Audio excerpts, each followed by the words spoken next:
It's been a long-held belief that each American generation will fare better than the previous one, but that ideology is fading as today Americans in their 30s are earning less than their parents.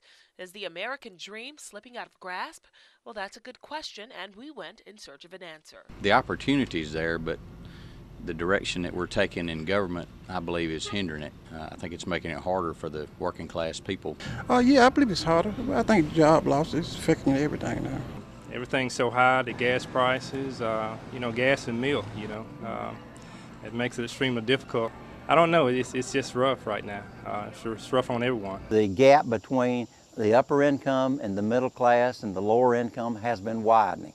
And there's some factors that have gone on to contribute to that. One is the real wages of workers has been going down over the last few years. There's been a reduction in the wealth of consumers because their house values have gone down significantly. And it's impacted, the middle class worse, and these have contributed to the gap.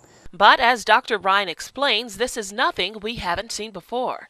Think back to the Great Depression, and prior to that, 1920s, a boom period. People are doing great. 1930s, Depression hit. We had an unemployment rate of 25% compared to our 9.2 right now. So they were in much worse shape. They overcame that and were able to move on. But it is a cyclical up and down movement, not a straight line.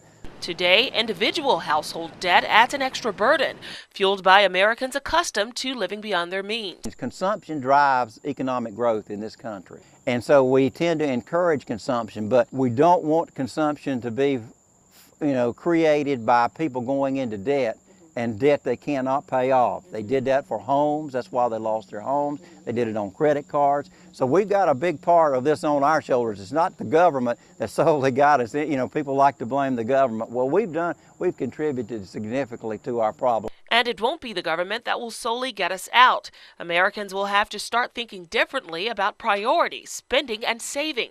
Or the American dream for most Americans will simply be that, a dream.